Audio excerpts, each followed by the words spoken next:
Hello दोस्तों, good morning, नमस्कार। मैं अनिल आप सभी लोगों का एक बार फिर से स्वागत करता हूं आपके अपने इस यूट्यूब चैनल एग्जाम 2.95 में। प्यारे दोस्तों, यदि यदि आप रेलवे ग्रुप डी की तैयारी कर रहे हैं तो प्यारे दोस्तों, आज डेली सुबह 6 बजे इस रीजनिंग की क्लास में हमारे इस यूट्यूब चैनल के साथ जुड़ना ना भूलें। साथियों, आज की इस क्लास में हम कुछ मोस्ट इंपॉर्टेंट एनालॉजी टॉपिक के कुछ क्वेश्चन छूट गए थे। साथियों, वही वही क्वेश्चन इस क्लास में हम करने वाले हैं। प्यारे दोस्तों, यदि चैनल पर नए हो तो प्लीज़ चैनल को सब्सक्राइब कर लें और आपके जितने भी फ्रेंड हैं उन सभी के पास इस वीडियो को शेयर कर दें। साथियों, मैं डेली सुबह रीजनिंग के कुछ प्रीवियस क्वेश्चन टाइप वाइज पढ़ते हैं, है ना। प्यारे दोस्तों, यदि क्लास पसंद आए तो क्लास को लाइक करें, चैनल पे पहली बार आए तो प्लीज़ चैनल को अभी के अभी सब्सक्राइब कर लें। चलिए दोस्तों, आज की इस क्लास में आखिर वो एनालॉजी के क्वेश्चन कौन से क्वेश्चन है, चलिए इस क्लास में हम पढ़ते हैं। तो प्यारे दोस्तों, आज की इस क्लास में हमारे एनालॉजी के टाइप नंबर 6 से कुछ मोस्ट इम्पोर्टेंट क्वेश्चन छूट गए थे, वो क्वेश्चन इस क्लास में पढ़ेंगे, है ना। तो हमारा पहला क्वेश्चन है इस आज की इस क्लास का। तो प्यारे दोस्तों, हमारा फर्स्ट क्वेश्चन है, निम्नलिखित श्रेणी में प्रश्न चिन्ह के स्थान पर कौन सा विकल्प प्रस्थापित होगा। क्वेश्चन क्या है दोस्तों, एक बार क्वेश्चन दोबारा देखेंगे। प्यारे दोस्तों, निम्नलिखित श्रेणी में प्रश्न चिन्ह को कौन सा विकल्प प्रस्तावित करेगा, है ना। हमारे ऑप्शन ए में दिया है दोस्तों। इसमें दोस्तों बिल्कुल इसमें ये हमारा एक खाना दिया है। इसमें दोस्तों ये गोला वाला निशान कहाँ पर है, यहाँ पर। अब दोस्तों किस एंटी क्लॉकवाइज चल रहा है ये।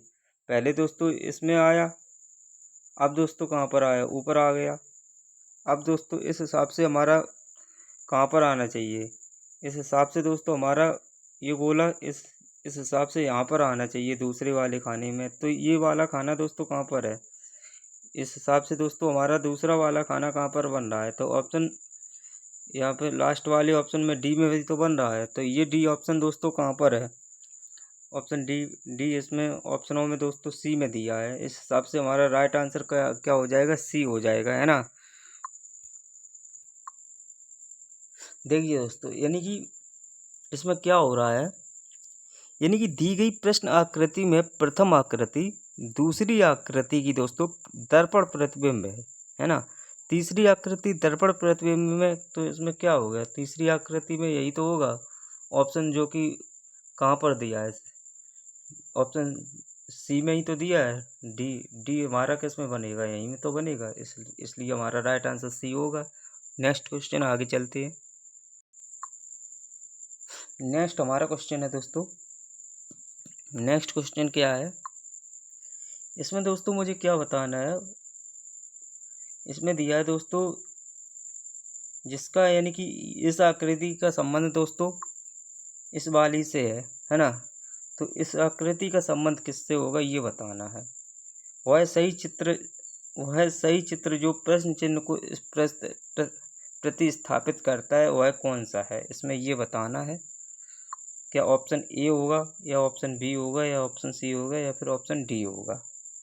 तो इसमें दोस्तों क्या करना है, यानी कि इसमें क्या बता रहा है, जिस प्रकार पहली आकृति में भुजाओं की संख्या दोस्तों कितनी हो रही है, जिस प्रकार पहली आकृति में भुजाओं की संख्या दोस्तों, भुजाओं की संख्या तथा छायांकित बिंदु की संख्या दोस्तों समान है ना। क्लियर है, भुजाओं की संख्या और दोस्तों छायांकित बिंदु की संख्या दोस्तों समान हो रही है ना। तो उसी प्रकार दोस्तों तथा उसकी दोस्तों संगत आकृति में एक ही वृद्धि हो रही है, उसकी संगत आकृति में क्या एक ही तो वृद्धि हो रही है और हो रही। उसी प्रकार दोस्तों तीसरी आकृति में समानता रखने वाली प्रश्न चिन्ह को प्रतिस्थापित करने वाली आकृति कौन सी होगी इस हिसाब से दोस्तों, तो डी हो जाएगी इस हिसाब से। यानी कि दोस्तों क्या है, जिसका संबंध दोस्तों किससे होगा, ऑप्शन डी से होगा दोस्तों। डी में इसमें कहाँ दिया है, डी में दोस्तों इस हिसाब से यहाँ पर दिया है ऑप्शन ए में। डी ये वाली आकृति बनेगी। क्लियर, तो जो कि ऑप्शन डी में दी, डी कहाँ पर दिया, ए में दिया है। ऑप्शन ए इसका करेक्ट आंसर होगा। नेक्स्ट क्वेश्चन आगे चलते हैं। नेक्स्ट क्वेश्चन है दोस्तों, नेक्स्ट हमारा क्वेश्चन क्या है देखते हैं। उस विकल्प का चयन कीजिए जो आकृति सी से ठीक उसी तरह संबंधित है जैसे आकृति बी आकृति से ए से संबंधित है। तो इसमें दोस्तों क्या बताना है मुझे, उस विकल्प का चयन करना है जो जिस आकृति सी से ठीक उसी तरह से संबंधित है जैसे आकृति बी आकृति ए से संबंधित है। तो दोस्तों इसमें ये दिया है जिसका संबंध, यानी कि इसका संबंध दोस्तों जब सेकंड वाली आकृति से है तो इसका संबंध मेरे को इसका किससे होगा, इसमें ये पूछा है। तो इसमें क्या हो रहा है मेरे दोस्तों, यानी कि इसमें एक ये वाली आप ध्यान से देखो, ये वाली आकृति है, ये वाली, इसमें एक आकृति यानी कि कम हो रही है। कैसी एक कमी तो रही है, एक दो तीन चार पाँच छः आकृतियाँ हैं और इसमें कितनी है, एक दो तीन चार पाँच है, पाँच ही तो हैं। तो इसमें दोस्तों कौन सी वाली आकृति कम हो रही, एक ये बन गई, ये बन गई और एक ये बन गई। तो एक ये यहाँ पर एक आकृति कम हो रही है ना। तो इस हिसाब से प्यारे दोस्तों क्या होगा, यानी कि जिस प्रकार पहली आकृति से दूसरी आकृति में जाने पर एक रेखा कम हो रही है तथा दोनों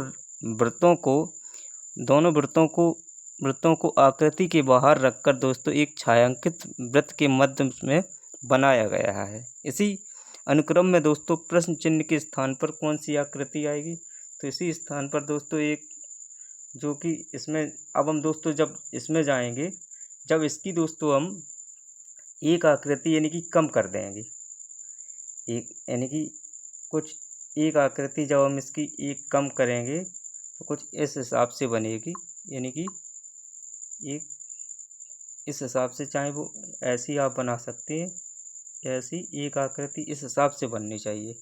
और दोस्तों इसमें एक काला बिंदु किस में है, एक यहाँ पर आएगा, इसमें दो थे तो एक यहाँ पे बिल्कुल ब्लैक ये आ जाएगा। तो अब ये देखिए दोस्तों इस हिसाब से ये आकृति हमारी किस में बन रही है, अब इसमें देख सकते हैं आप, ये आकृति दोस्तों यहीं तो बन रही है, क्लियर, यहाँ पे बन रही है ना। तो यहाँ पर अब दोस्तों आप ऑप्शन में देख सकते हैं, ऑप्शन ए में 5 दिया है, बी में 3 दिया है, तो ऑप्शन डी में ही तो एक दिया है। इस हिसाब से मेरे दोस्तों आप ऑप्शन डी इसका करेक्ट आंसर हो जाएगा। क्लियर, नेक्स्ट क्वेश्चन आगे चलता हूँ। अब दोस्तों इस क्वेश्चन में देखिए, इस क्वेश्चन में क्या है, उत्तर आकृति में से क्वेश्चन के स्थान पर आने वाली सही आकृति का चयन करना है। जब दोस्तों इस आकृति यानी कि ये वाली आकृति कैसी बन रही है, जो टी यानी कि दी है, ये वाली आकृति इस हिसाब से बन रही है, तो इसकी ठीक कैसा जल प्रतिबिंब बना रही है। जब ये वाला एरो ऊपर है ना, यानी कि तो इसका एरो कहाँ पर आप देख सकते हैं, यहाँ पर है नीचे, ठीक जल प्रतिबिंब बन रहा है।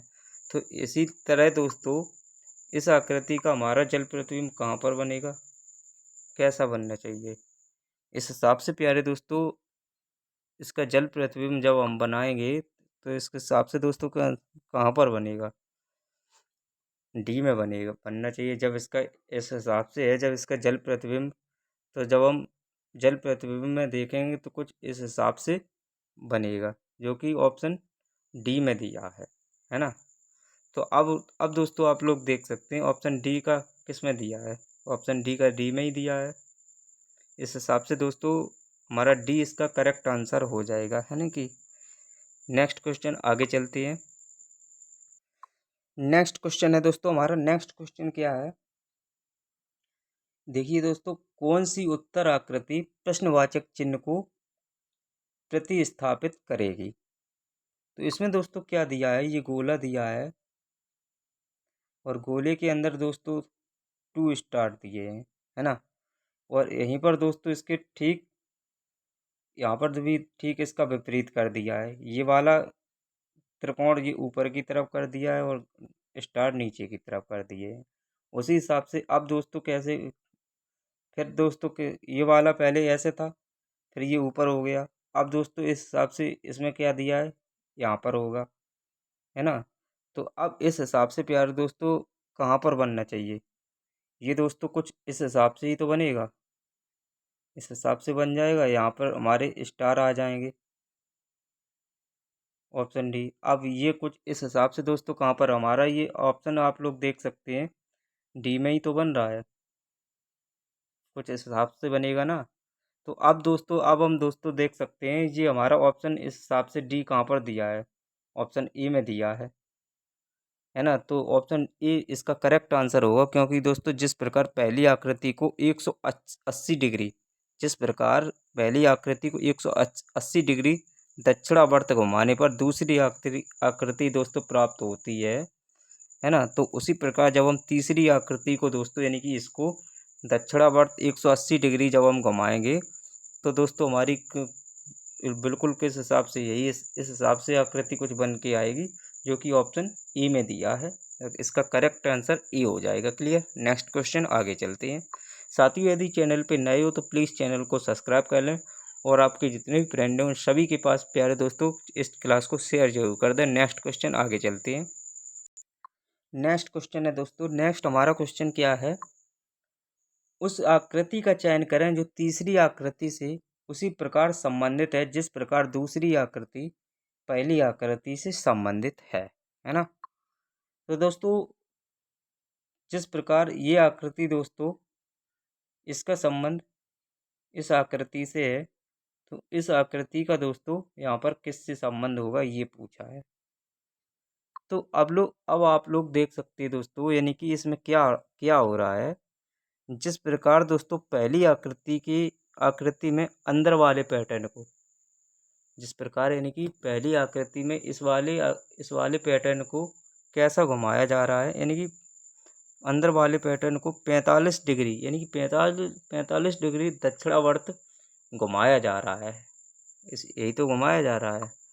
तो दोस्तों आकृति को दूसरी आकृति यानी कि तब दोस्तों जाकर दूसरी आकृति प्राप्त होती है, यानी कि इस वाली आकृति को दक्षिणावर्त यानी कि घुमाया जा रहा है, तब ये आकृति मुझे प्राप्त होती है, तभी तो प्राप्त हो रही है। अब दोस्तों क्या होगा, उसी प्रकार दोस्तों जब हम तीसरी आकृति के उसी प्रकार जब हम दोस्तों इस वाली आकृति यानी कि तीसरी आकृति इस वाली आकृति के अंदर वाले पैटर्न को जब हम 45 डिग्री दक्षिणावर्त घुमाएंगे तो कौन सी आकृति प्राप्त होगी। जब हम दोस्तों 45 डिग्री इसको दक्षिणावर्त यानी कि इस हिसाब से घुमाएंगे तो हमारी कौन सी आकृति प्राप्त होगी।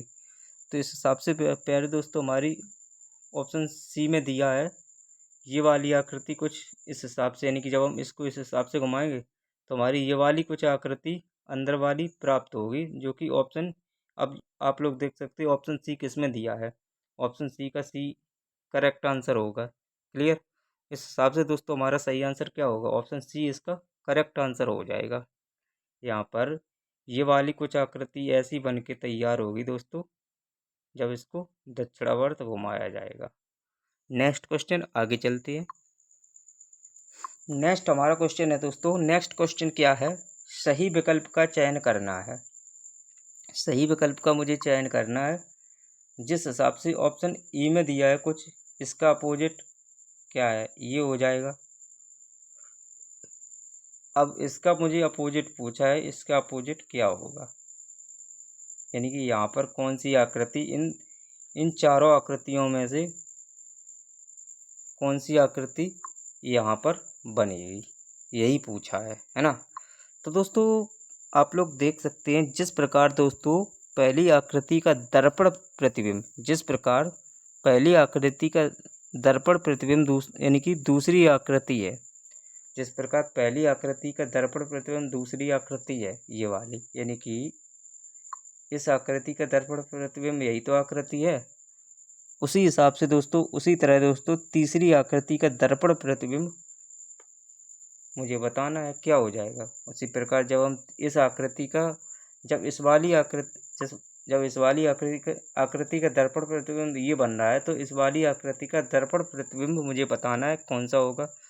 तो इस वाली आकृति का दोस्तों दर्पण प्रतिबिंब की बात करें तो दोस्तों इस ऑप्शन में दोस्तों हमारे कौन सा दिया है, जब हम इसका बनाएंगे तो कुछ इस हिसाब से बनेगा, जो कि ऑप्शन ए में दिया है। जब हम इसका हिसाब यानी कि ये गोला करेंगे कुछ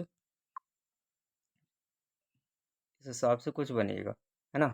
तो अब इस हिसाब से जब हम इसका दर्पण प्रतिबिंब कहाँ पर ऑप्शन ए में दिया है, तो इसका ए करेक्ट आंसर हो जाएगा।